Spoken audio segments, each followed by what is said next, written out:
Is Wuthering Waves 2.6 the update that finally pushes the game into a new era? Because that's the question on everyone's mind right now, because Kuro just dropped some seriously game-changing content that has the community buzzing.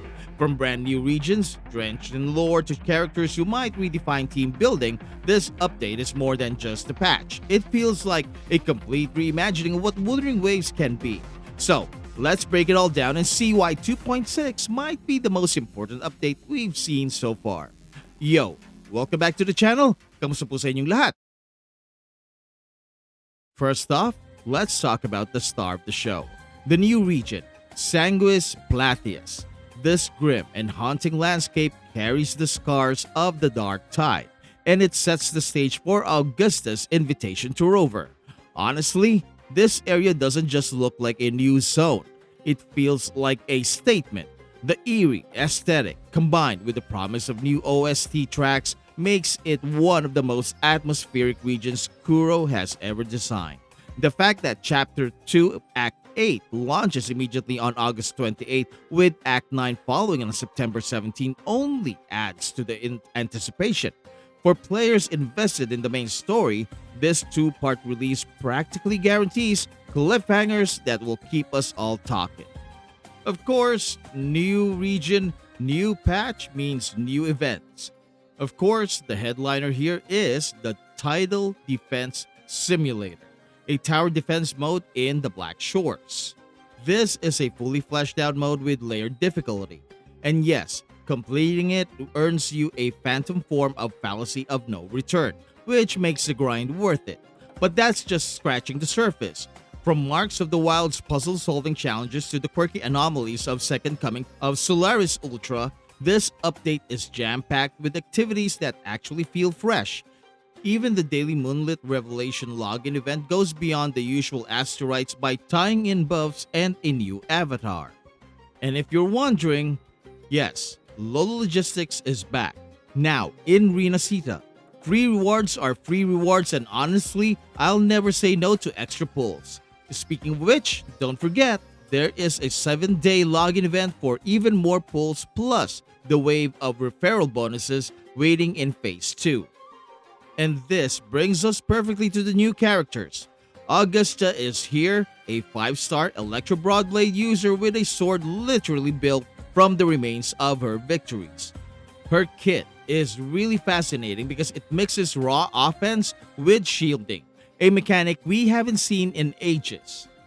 Her ability to summon Griffrex, leap into the air, and enhance her liberation through team synergy makes her look like the perfect mix of carry and support.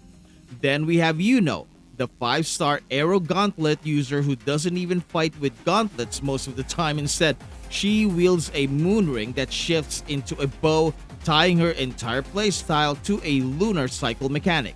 The fact that she can both deal ranged damage and heal allies makes her one of the most versatile additions yet. Pair that with her full moon domain buffing teammates and you've got someone who could instantly shake up the meta. Banner-wise, Phase 1 is stacked with Augusta, Carlotta, and the Shorekeeper. Plus, strong 4 stars in Shisha, Yuhu, and Yuanwu. Phase 2 then brings Iuno alongside Shakona, with another solid pool of 4 stars in Alto, Baisha, and Taoshi. So, if you've been holding asterites, now's the time to make some tough choices. And if you're looking to stockpile resources for this patch, you can save big by checking out my LD shop link here. It's the perfect way to stay ready for all these upcoming banners without completely draining your wallet. LD Shop is from the trusted group behind the LD emulator and is partnered with Razer Gold to give unparalleled top-up service. It's safe, secure, and fast with top-ups completed in under 30 minutes. So yeah, check it out through the link in my description, and now back to the video. Of course, no update would be complete without new echoes. We're getting Korosaurus, the False Sovereign, and Lady of the Sea as the headliners, plus 6 nightmare variants of existing echoes. Even more exciting are the 2 new sets, Crown of Valor, which rewards shield-based play with up to 30% attack, and 20% crit damage, and the Law of Harmony, which boosts heavy attack and echo skill damage for both the caster and the team. It's not hard to see Augusta thriving with Crown of Valor, while Law of Harmony screams support synergy for units like Prolova and Iuno. Next, quality of life improvements also deserve their moment in the spotlight. One-click reward collection might sound small, but it's going to save you so much time. The gallery expansion, new graphic enhancements for multiple GPUs, and expanded hotkey support are just icing on the cake. Even endgame fans aren't left out, with Tower of Adversity gaining new floors and auto clears for previously beaten content. Wuthering Waves improvements, better team comp organization, and exploration tools like mineral marking and expanded loot mapper coverage round out the package. Oh, and flight is finally being allowed in more zones without needing a high vantage point, something players have been begging for forever. All of this builds towards one conclusion: Wuthering Waves 2.6 isn't just another incremental step forward. It's QoL proving they're listening, evolving, and pushing their game into territory that keeps fans engaged long term.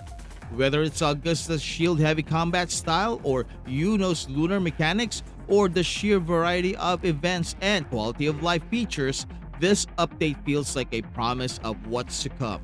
If 2.6 is this good, the future of Wuthering Waves might just outshine even the most optimistic expectations. So, strap in, get your pulls ready, and don't forget to prepare your resources through LD Shop. Because if there's one thing clear about this patch, it's that nobody's going to want to miss what 2.6 brings.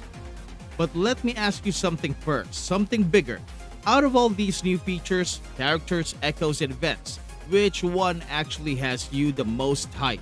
And why? Are you going to grind out the Tidal Defense Simulator, chase Augusta's shield-heavy kit, or maybe hold out for Iuno's lunar mechanics? Share your thoughts, hot takes, or even wild predictions in the comments section below. I'll be reading through them, and I'd love to hear what you're planning for 2.6.